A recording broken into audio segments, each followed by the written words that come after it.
to warm up. Okay, competition and monopoly, they give me the narrow topics to talk about. How's the sound? Is it all right? Sound okay.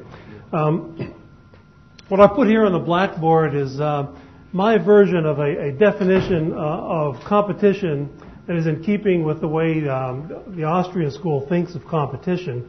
And it's very different than the theory or definition of competition that you'd see in any standard economics textbook. And what it says is competition is a dynamic, rivalrous discovery process that facilitates planned coordination among market participants. I think that's one way in which I think Austrians think of competition. And there's an interesting history of the theory of competition, in that from before Adam Smith until about 1930, anybody who called himself an economist or studied economics or political economy, as it was known in those days, thought of competition like this. It was rivalry between competing business people. It was an ongoing dynamic process. Entrepreneurship played an important part in it. And that was pretty much how economists thought of competition right up until around 1930. And I mention 1930 because that's, as far as I can tell, that's when the theory of perfect competition finally took hold among the economics profession, around 1930. And I did a study of this once that was published in the journal Economic Inquiry in July of 1988, quite a long time ago. And what I found that, for example, was that when the first American antitrust law was passed in 1890, the American economics profession was pretty much unanimously opposed to the antitrust laws. They didn't think that they should have been revised or fixed up or changed. On principle, they believed almost universally that any such thing as an antitrust law, or at the time it was an anti-merger law, was inherently incompatible with competition, as they understood it. They thought there was no way of having genuine competition and something called the Sherman Antitrust Act at the same time. And as I said, it was almost unanimous. And my co-author, Jack High, and I documented this in this article in Economic Inquiry way back in 1988. But that all changed. And so did economists' opinions of antitrust change. It went from near unanimous opposition to antitrust regulation to at least majority support for it, big majority, until fairly recently, really. The late George Stigler said the reason this happened was that economists were against antitrust at the beginning and then warmed up to it, is that in his words, they learned that they could make substantially more than the minimum wage as antitrust consultants. That was Stigler's theory. But my take on it, and that I wrote in this article with Jack High, was that, that may be true, but more importantly, the meaning of competition to the economics profession changed. The markets themselves did not change much between 1900 and 1930. What changed was the worldview that economists held with regard to the meaning of competition, and that worldview was very heavily influenced by the advent of mathematical economics and the work of Edgeworth, Cournot, and the others who began to try to mathematize a model of competition. And so competition no longer meant what it had meant for hundreds of years on the part of people who had studied political economy. It no longer meant rivalry and entrepreneurship so much. It meant what everyone here has learned at some point or another in their principles of economics class or intermediate microeconomics class or any other class. It came to mean a set of assumptions or equilibrium conditions, if you will. And so it was a totally different meaning. It went from a behavioral concept, behavior of price undercutting, differentiating your product, always trying to keep ahead of the competitors by pleasing consumers more.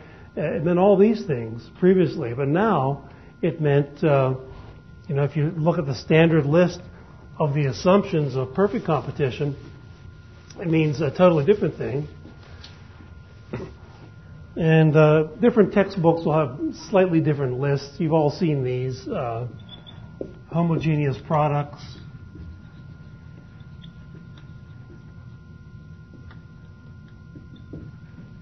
Homogeneous Prices. Perfect Information.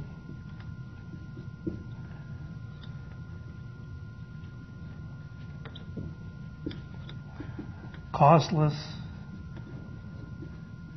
Entry and Exit. And, many firms. Many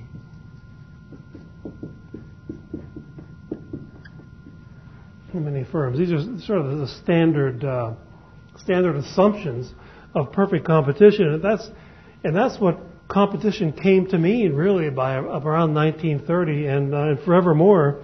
And I just happened out in the hall here in the library. I sat down. I was going over my notes, and there was this textbook on the shelf. So I just randomly picked this textbook out just to prove to myself once again that the world hasn't changed much since I first gave this lecture, I guess. This is a textbook by Carl Case from Wellesley College. I think that's Hillary Clinton's alma mater, isn't it? Did she go to Wellesley? And so he probably knows something. That's probably where she learned about the commodity futures markets, if you remember. She made quite a killing. Didn't she invest $1,000 and make $100,000 in one day? I gave a talk at Yale, her other alma mater, a couple of years ago. And I thought, and it was about just a couple of weeks after the news broke that Hillary Clinton, is more than a couple of years ago, I guess, made $100,000 and a $1,000 investment overnight. And I told the crowd, as all students, that I got there a little early because I wanted to sit in on a commodity futures trading class in the management school. And no one laughed. They'll take being at Yale so seriously. They're at Yale, so you can't make fun of Yale. But in Ray Fair, Case and Fair is at Yale.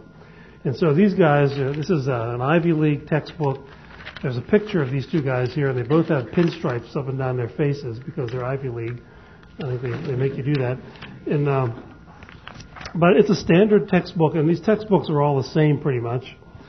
And under perfect competition, here's, what is competition?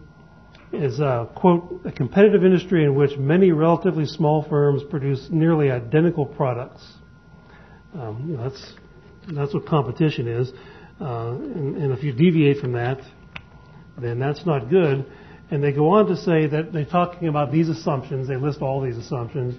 And then they go on to say that, but these assumptions do not always hold in real-world markets. When this is the case, the conclusion that free, unregulated markets will produce an efficient outcome breaks down. End quote. Then they say the remainder of this chapter discusses some inefficiencies that occur in markets because of this, because markets don't meet these criteria. And this is what back in 1970, Harold Demsetz, the economist from UCLA, labeled the nirvana fallacy.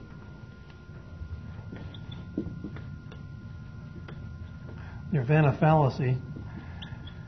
And he was referring not just to competition or theories of competition, but in general, the way welfare economics is in economics is to set up really a straw man. You set up a nirvana or a utopia, such as perfect competition, and then you compare that utopia or nirvana to the real world. And of course, the real world will always come up short when you compare it to nirvana, heaven, and then you condemn the real world as imperfect and suggest that the government, which of course is always perfect, will come in and fix it.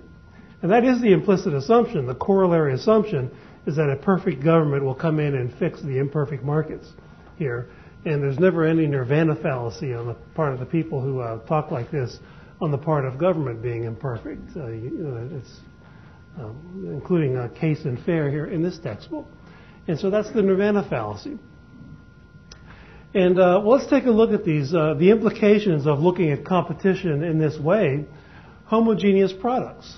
Take that the first, according to the standard theory, an ideal market has homogeneous products. According to the Austrian theory, it's really just the opposite, that an essential feature of a dynamic competitive market is the constant attempt by competitive business rivals to tailor their products to the ever-shifting preferences of consumers.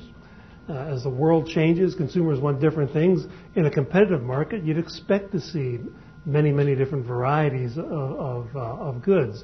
And I would think that in today's world, with one of the big buzzwords in business is mass customization. It's business schools.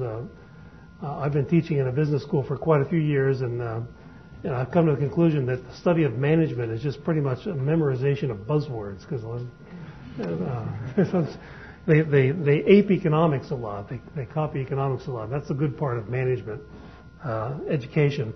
But a lot of it's buzzwords. But mass customization is one of the better buzzwords because it's about this phenomenon. For example, today there are over 3,000 different varieties of beers, thanks to high technology, thanks to the ability to tailor your product, even beer, to exactly what consumers want. Today when you want to buy a new car, you go on the internet and you pick out what kind of car you want, and you pick out exactly what 12 or 15 features or additions you want in that car, and you can just buy the car exactly as you want it right then and there on the internet, and in a couple of days someone will deliver it to you. If you want, if you're going to pay for delivery, you do that. They'll manufacture it just like you want it. And it's sort of the marriage of manufacturing and the computer technology that has created this amazing proliferation in product variety. Mass customization is what it's called. And I would call it the marriage of manufacturing and computer technology and an increasingly competitive world economy. And so what did we get from an increasingly competitive world economy is more product differentiation, not less. And so this whole idea that an ideal world would be everybody producing the same is really doesn't make sense at all.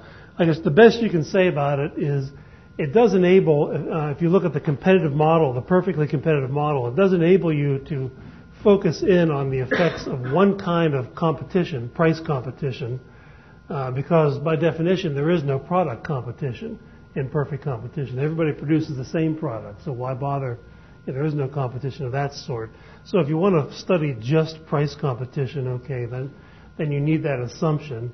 But what economists have done, though, in textbooks like this and in making public policy recommendations, is they haven't used this assumption just to study price competition and how that works. They've used it for public policy purposes and made policy recommendations that have often been very, very damaging to the economy because they stick to this theory.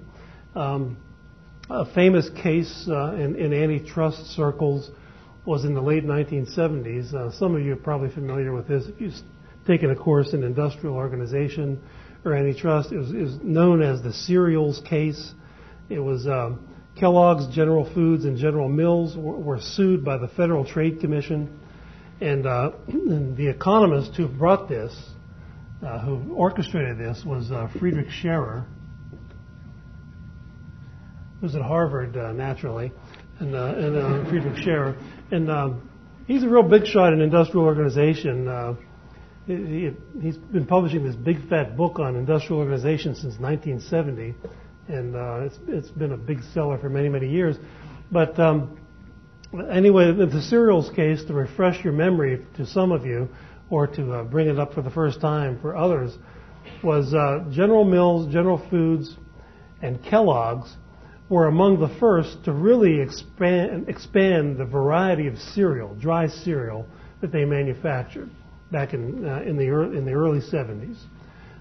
Cornflakes, everybody made cornflakes and a few others. They started investing a lot of money in marketing, research, to find out what other kinds of cereals people might like. They produced a lot, big variety. A lot of it was terrible. People didn't want it. but some of them became very popular and very profitable.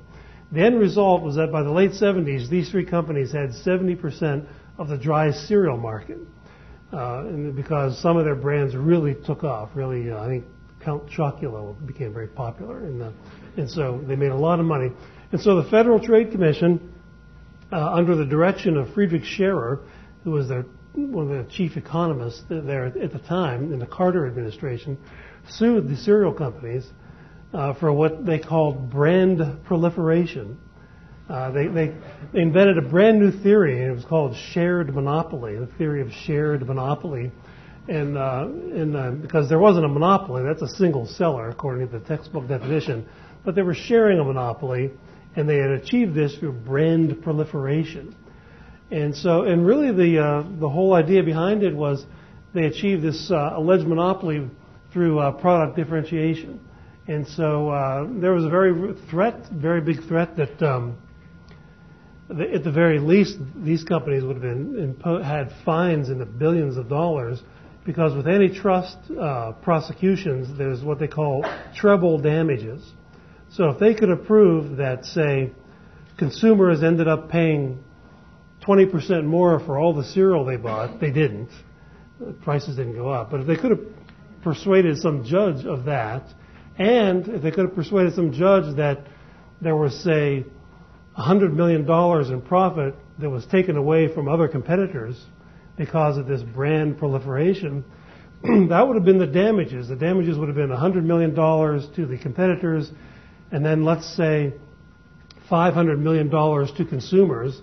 That's $600 million times 3 would have been the penalty, because it's treble damage, whatever the damage. I'm just making these numbers up. I don't know what the actual numbers are, but it would have been a big number.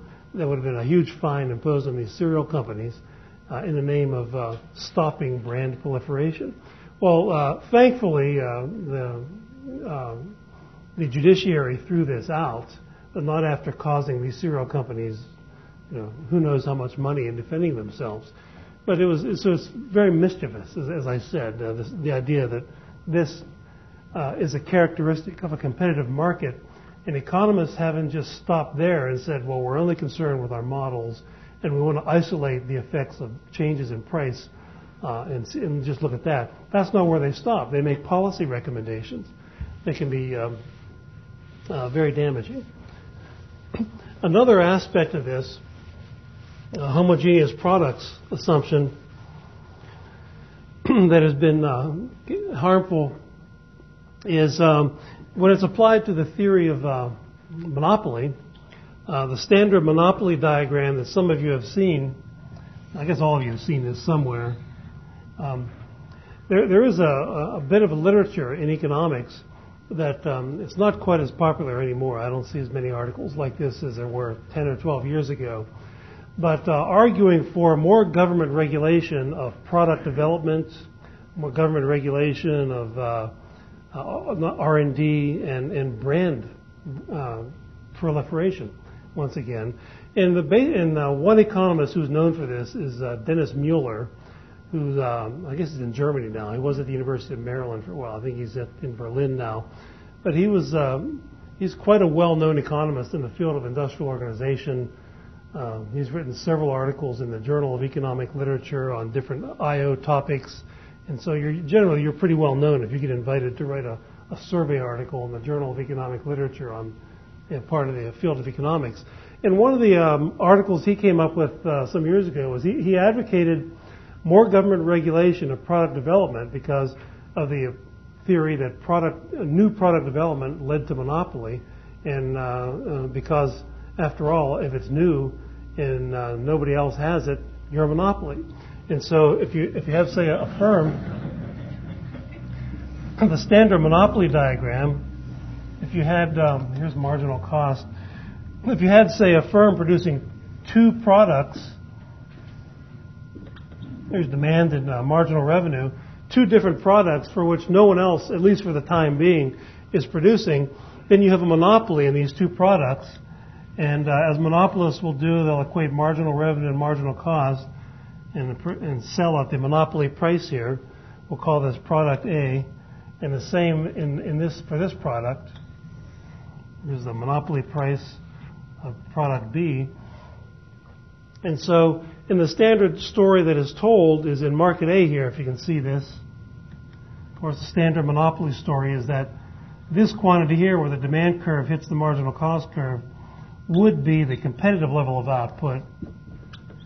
But of course, monopolists are said to produce less than the competitive level of output, QM.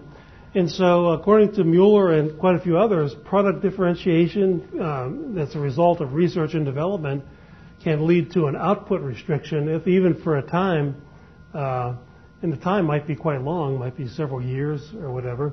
And so, therefore, according to Mueller, he actually recommended a new standing committee of Congress to monitor research and development to make sure that there wasn't too much of this going on, too much of this. And this is yet another example of the nirvana fallacy, because what is he comparing? He's comparing an idealistic world of perfect competition where everyone shared the idea. Say this was the invention of a new kind of ice cream. Okay, I was just at the beach last week, and there's some new kind of ice cream. It's these little beads. Have you seen this stuff? It's like little beads. It's not actually ice cream. I don't know. These places have been in business for a couple of years, so it must be catching on. People are buying it. But say you invent a new kind of ice cream, and what they're really saying here is that, well, if 1,000 people thought of that at the same time, well, then you might have the perfectly competitive equilibrium level of output. But unfortunately, only one person thought of that, so that one person is a monopolist in the new kind of ice cream that's out there.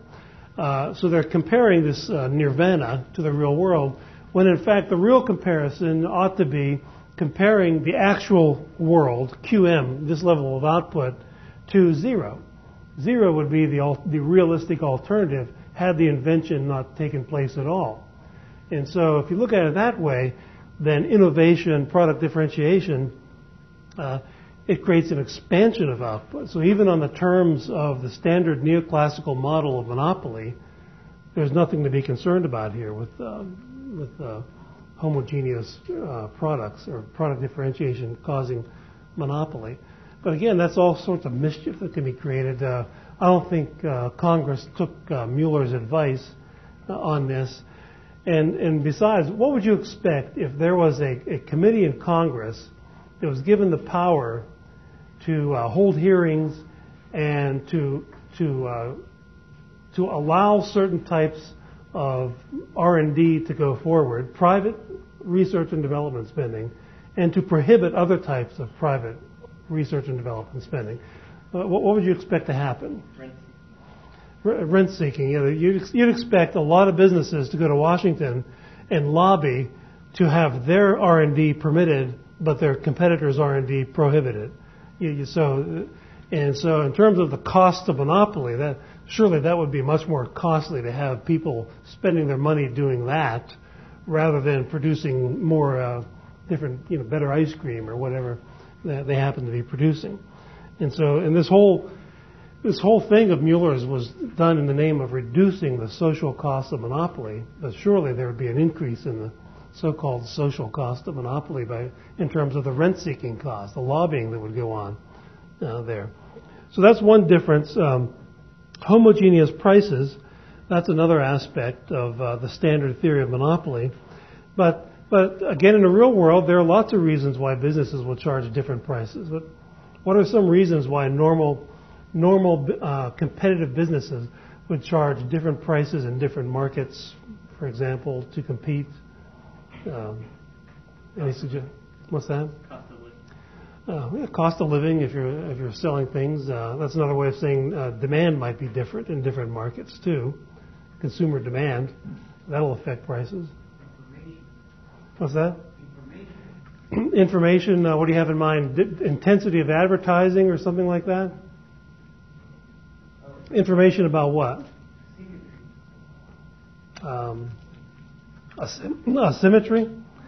I'm not sure I understand what you mean. The fact that some people have more information than others.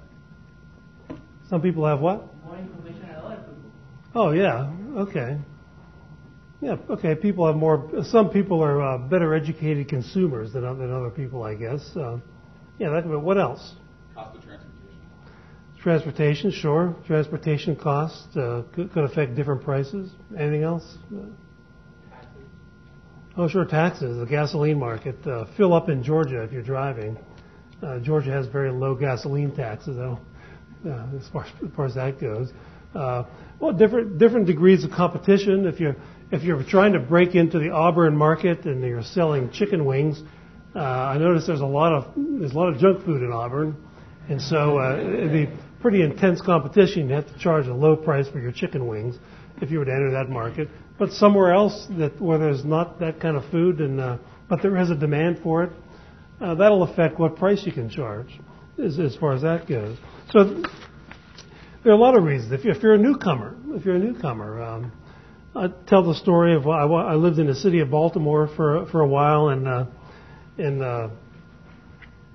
but then I escaped the taxes and the crime and all that stuff after a while. But when I lived there, the local merchants would hire people to go around putting brochures in all the mailboxes advertising what they're selling.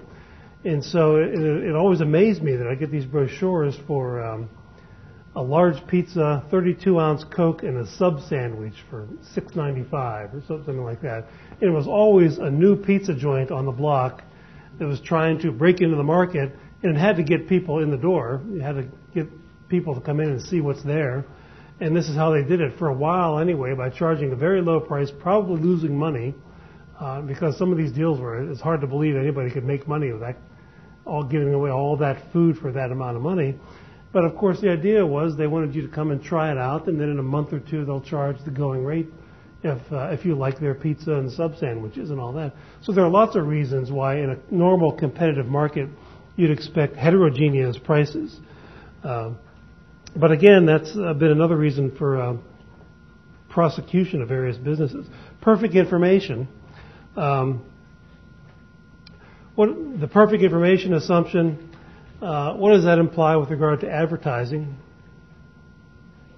If a truly competitive market is one where there's perfect information, well, that implies that advertising is not necessary at all.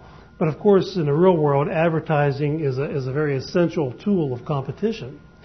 And I probably don't have to tell this crowd, there's always been a real bias against advertising on the part of those who are enthusiastic about government control of business and government intervention. They don't like it at all. And one of my favorite little articles on advertising, there was a debate, kind of a small debate between Friedrich Hayek and John Kenneth Galbraith. And Galbraith pretty much made his career by writing 3 or 4 very big books that said the same thing. Basically, the thing is that advertisers are able to persuade us to spend our money on things that we don't really want. We're told we want them. We're fooled into spending our money on them by advertisers. And the significance of that, of course, is that we're spending too much money on private sector goods that we don't really need. And if we spend too much money on private sector goods, by definition, there's less money we're spending on government. And so, therefore, we ought to raise taxes as sort of an antidote to this, us all being conned through advertising. That's sort of the Galbraithian theme. That's The Affluent Society was one of his first books. That's the theme of the Affluent Society. The New Industrial State, that's pretty much the theme of that. And but Hayek wrote this little essay. I think it was published in the Southern Economic Journal in 1960, and it's been reprinted in several of the books of readings of Hayek's essays. It's not a very long essay. And the title is The Non Sequitur of the Dependence Effect. Galbraith called this the dependence effect, this idea that advertisers can snooker us into buying things we don't really want. And really the gist of Hayek's argument here is that, let's take Galbraith's theory that what he says is the only really genuine wants are those that are innate in your own mind. Those things that are innate wants, his language, in your own mind. Those are genuine and desirable. But the things that are brought to your attention by advertisers, they're not genuine, they're not innate, I-N-N-A-T-E, in case you can't hear me in the back there.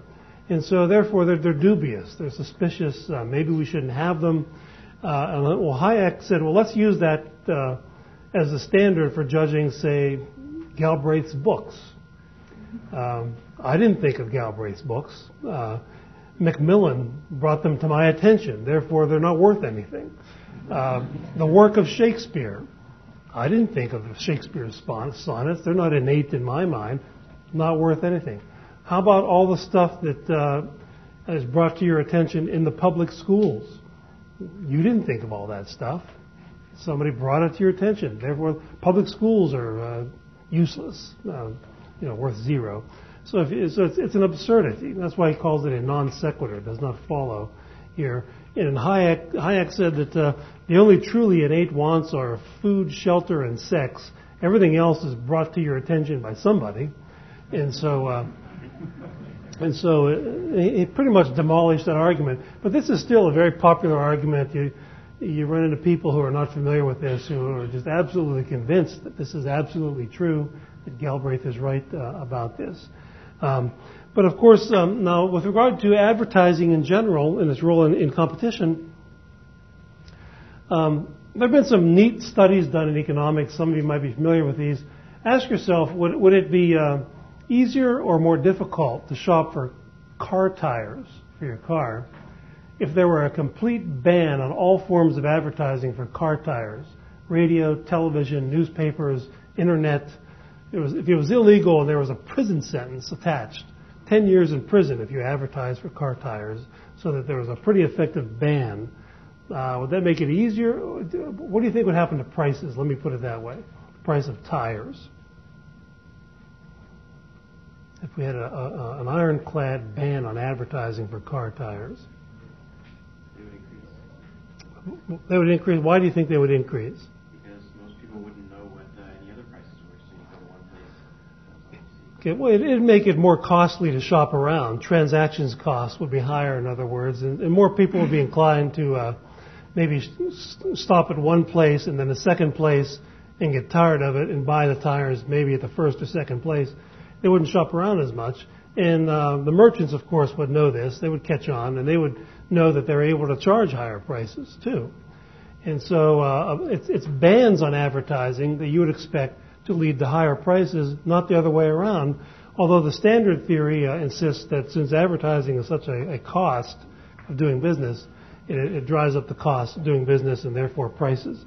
But there have been a number of neat studies. One of the very first ones was by Lee Benham, B-E-N-H-A-M, on the price of eyeglasses. It was a neat study because he found that about half the states in the United States banned advertising by optometrists at the time, and the other half permitted advertising by optometrists. So he was able to do a little comparison of the price of eyeglasses in where you could not advertise compared to where you could advertise. This was in the Journal of Law and Economics way back in 1974. And lo and behold, he found that when optometrists could advertise, prices were 25-35% lower than where it was banned. And there was another neat study, one of my favorites in the literature, by an economist named Glaser, where he looked at a New York City newspaper strike. And he wondered if the newspaper strike would have any effect on the price of lettuce and hamburger. Now, what do you think his reasoning was? How would a newspaper strike, a general newspaper strike in New York City, how could that possibly have an effect on the price of lettuce and hamburger in New York City? Well, the grocery stores heavily advertise the price of lettuce and what's on sale this week and their flyers and everything like that. And so his hypothesis was that during the strike, it would be more costly to comparison shop for lettuce and hamburger and a bunch of other things too. And sure enough, what he found was during the strike, the price of all these things spiked up. And as soon as the newspaper strike was over, the price went back down to where it was. And there's another neat little natural experiment almost of this theory that advertising restrictions cause higher prices. Now, the many firms assumption, this book, like all other textbooks, just about all of their textbooks, it's kind of ridiculous. They give examples of an ideal, perfectly competitive industry, and they always use agriculture as the ideal. When in reality, of course, it's agriculture. Ever since the Department of Agriculture was created in 1863, the main purpose has been to cartelize the farming industry with acreage allotments and all sorts of schemes to create a cartel and to monopolize agriculture for the farm vote. Pretty much, Franklin Roosevelt, of course, was famous for that. And from my reading of history, one of the few political blunders he made was at the beginning of the Great Depression to put himself more in favor with farmers. He had federal agents go out and slaughter with guns cattle and sheep and pigs all over the country and let them rot because they thought his theory was the depression was caused by low prices. Therefore, if we could cause high prices, the depression would end. And so in the farm sector, having the government slaughter all the cattle, sheep, and pigs and let them rot would reduce the supply of cattle, sheep, and pigs and the meat they produce and drive up the price, which it certainly would have, and farmers would be better off. That was a public relations disaster, so they wised up, and after that they decided to start paying ranchers not to raise livestock in the first place. That way you'd have the same effect, a cartel enforced by the government, but you wouldn't have the public relations debacle of people standing in long lines for free soup with the government I guess it was the Bureau of Alcohol, Tobacco, and Firearms that they had doing this, killing all the little sheep and things like that, Bambi, all that.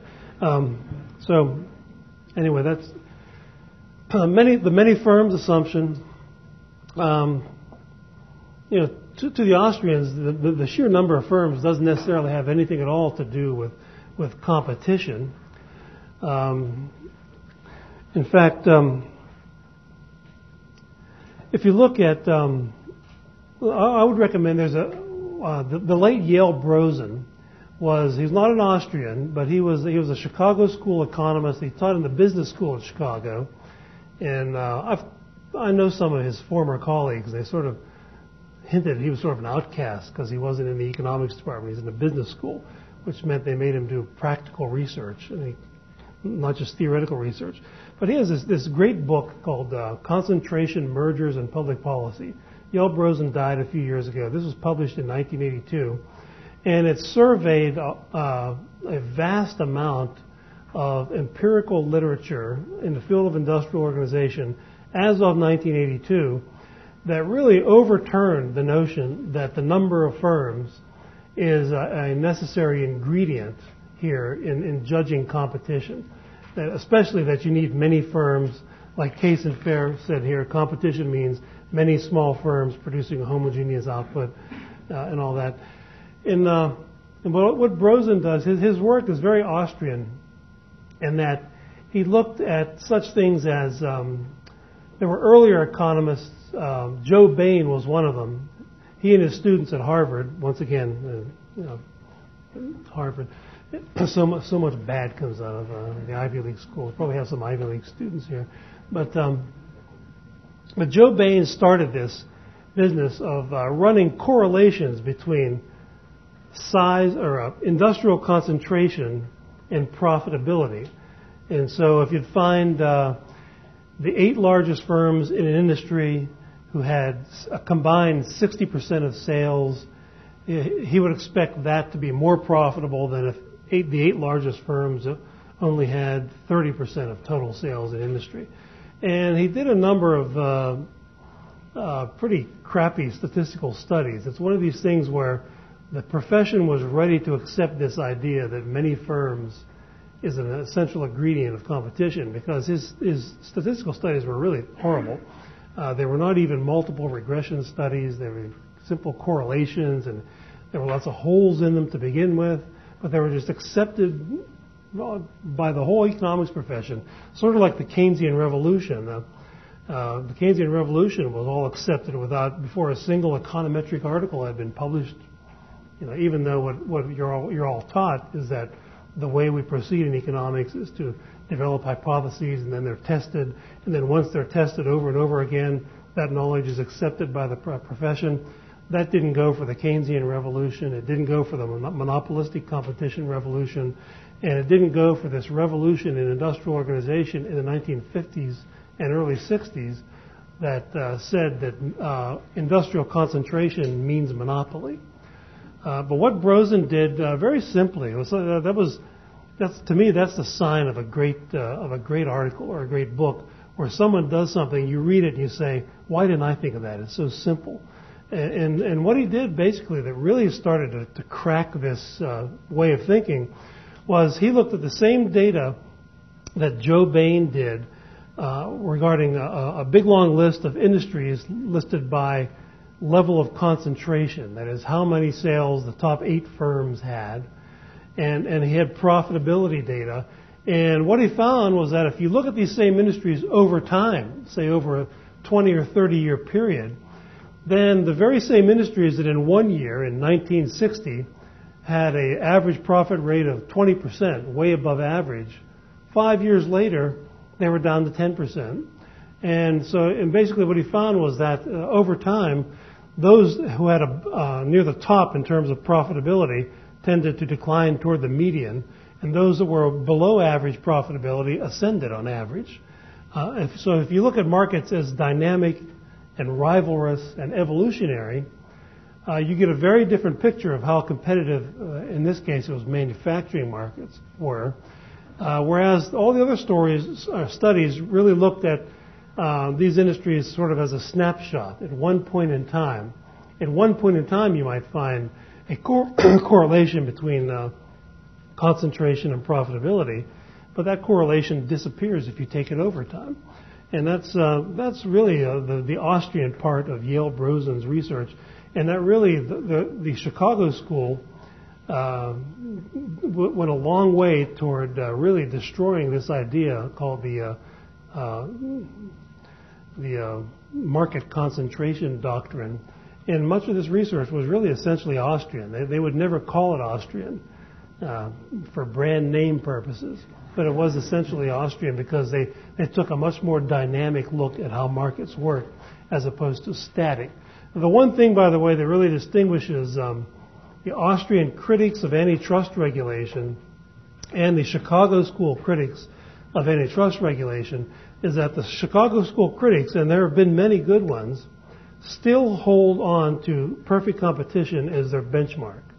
They still hold that. That's why, in my opinion, it's very, very rare to see a Chicago school scholar who may have written 5 books trashing antitrust regulation, harshly criticizing it, who still thinks we ought to have it, though.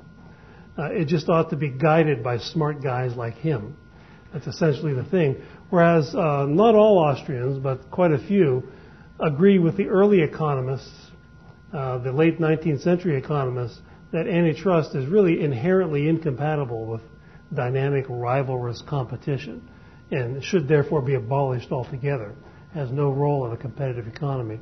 Whereas even the Chicago school economists, who may have spent 30 years of their career criticizing antitrust, will still say we need it. And the reason they say that is they still hang on to this theory as their benchmark.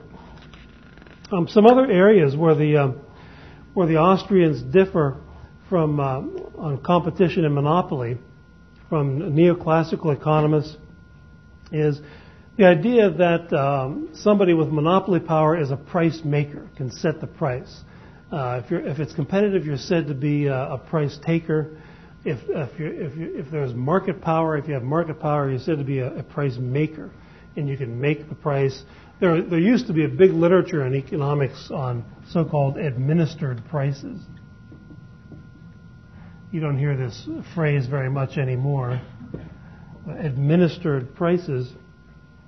But this is essentially, I think, a fundamental misconception of how markets work, to think of them as being administered by producers. Because after all, every price on a free market is voluntarily negotiated one way or another. No one has a gun to their head when they pay a particular price.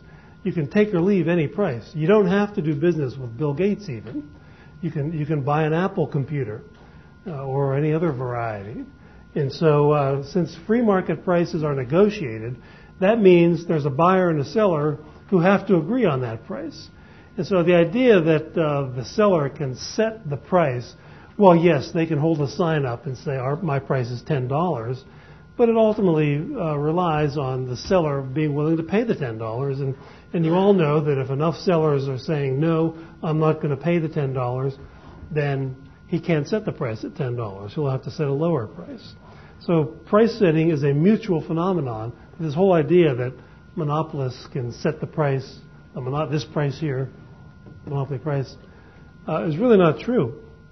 A second point of departure between the Austrians and neoclassical economics is that the Austrians tend to believe that there really is no identifiable competitive price. The standard theory says, in effect, well, here's the competitive price here, where supply and demand, or demand and marginal cost hit, and our analysis usually is to compare that price to this monopoly price, which is always higher. But this price, PC, is really, sort of in the mind of the economist, but there really is no price like that. There really is no price that's reliable that you can compare to. All free market prices are competitive prices. They're negotiated on the free market. We all have different degrees of bargaining power, but all free market prices, if they're voluntary and they're not set by the government, are competitive prices. And you see the big trouble that economists get into by pretending that they know this, they have secret knowledge of the competitive price. What I'm thinking of is there's a big literature on the social costs of monopoly. And the very first article in this whole area was written by Arnold Harburger. It was in the American Economic Review in 1954, quite a long time ago. But there have been hundreds, maybe thousands as far as I know, articles on trying to measure what's called the social cost of monopoly. And what these studies basically do is they'll look at a sample of industries that they arbitrarily pick out as being suspected of being monopolistic. They usually pick industries that have above average profitability in a point in time. They're static at a point in time. And they have to make some estimate. They have to make some estimate of this welfare triangle here, the so-called welfare loss of monopoly. So they need data on what the competitive price would be compared to the monopoly price, which they assume is the actual price being charged. And they make some assumptions about the elasticity of demand so they can calculate the area of this triangle here, the welfare loss triangle. And then they also try to make some statement about the size of profits here in the monopoly diagram and how big that is as a result of monopoly in the economy. But in Harburger's original article, where he was attempting to measure the social cost of monopoly, and I think he came up with 0.1% of GDP, and then there were hundreds of other articles that have come up with as much as 10 or 12% of GDP, and it's all over the lot. But in Harburger's original article, he admitted that the profits he was measuring, he says right in there, he had no idea whether they're monopoly profits or just normal competitive profits, but he was going to count them all as monopoly profits anyway.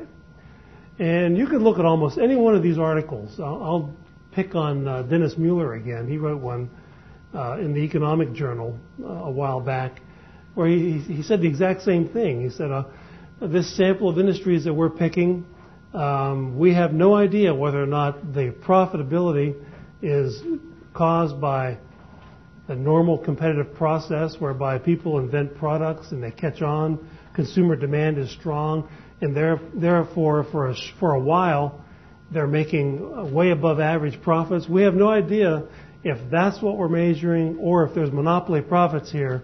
But for the sake of our estimates, we're going to count them all as monopoly profits. And it allows them to overestimate the social cost of monopoly. And so that's sort of the subterfuge that goes on with a lot of these empirical estimates of the social cost of monopoly. And once again, it's a failure to understand that the markets, the normal state of affairs is disequilibrium, not equilibrium. They have to assume that on the day they gather their data, every one of these industries is in long-run equilibrium, because that's what the theory says. In long-run equilibrium, we're going to measure this triangle here. But of course, they have no way of knowing that on the day the Commerce Department bureaucrat gathered the data that they're getting on price and production levels and so forth, that any of those industries was in anything like long-run equilibrium. They have no way of knowing that. They just assume it. It's like the old joke. You've probably heard the old joke about let's see if I can remember it. It's been so long since I told it. Of how there was, I think it was 3 men stranded on a deserted island, and I think it was a preacher, an engineer, and an economist, and a can of beans floats up, and they're starving. A can of beans floats up, and they're looking at it, trying to figure out how can we open this can. And the preacher naturally says, "I'll pray. I'll open it." The engineer disappears in the jungle. He's going to invent a contraption to open the can. And the economist says, "Let's just assume we have a can opener." That's all. What's the big problem? And so, and a lot of economic research is like that. If you don't have the facts that you need, just assume you do. And that's what a lot of this literature on the social cost of monopoly is like, because the theory is an equilibrium theory. It's long-run equilibrium. And so they just assume that the whole world is in long-run equilibrium on the day they gather their data on. But of course, it's ridiculous to assume that. Another area where Austrians differ from the neoclassical economists on issues of competition and monopoly is output restriction.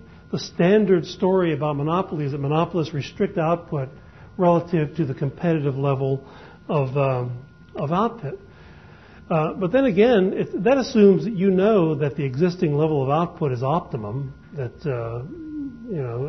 then there's a deviation from that level of output. But you really don't know that. How can we know that this level of output is optimum or not? And I think a more important point, though, is that even if some business, some industry is producing less than it could and is restricting output in an attempt to drive up prices, and that means they're hiring fewer employees than they otherwise would. That means they're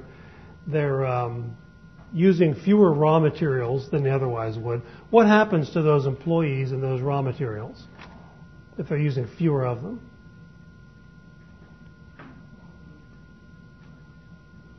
How about the employees? Are they lined up against the wall and machine gunned?